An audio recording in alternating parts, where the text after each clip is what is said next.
Polda Bali mengamankan 3 warga negara Inggris yang kedapatan membawa kokain di Bandara Internasional Igusti Ngurah Rai Bali. Kokain dimasukkan ke dalam kemasan makanan yang disimpan pelaku dalam koper.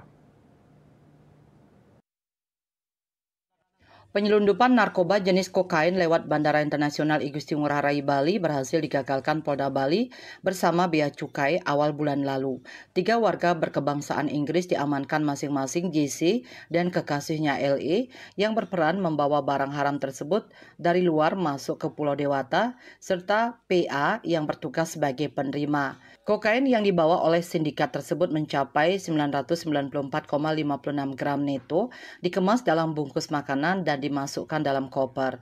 Ditaksir nilai barang bukti kokain tersebut mencapai 6 miliar rupiah. Dari hasil pemeriksaan diketahui para tersangka telah 3 kali menyelundupkan kokain ke Bali. Warga negara asing yang sudah kita amankan, yaitu warga negara Inggris, itu inisialnya adalah JC, kemudian LE, dan yang ketiga adalah PA.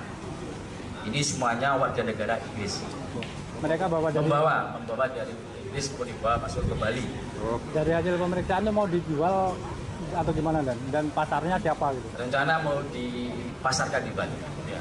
Jumlahnya yaitu 994,56 gram itu.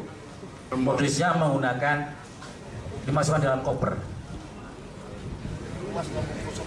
dikemas dalam bungkus makanan. Yang pertama kali apa yang sekian kalinya? Sudah kesekian kalinya. Yang ketiga kalinya ini. Para tersangka masih menjalankan pemeriksaan intensif di Ditres Narkoba Polda Bali dan dijerat dengan Undang-Undang Nomor 35 Tahun 2009 tentang narkotika dengan ancaman hukuman maksimal seumur hidup. Rai Swantara, Bali TV.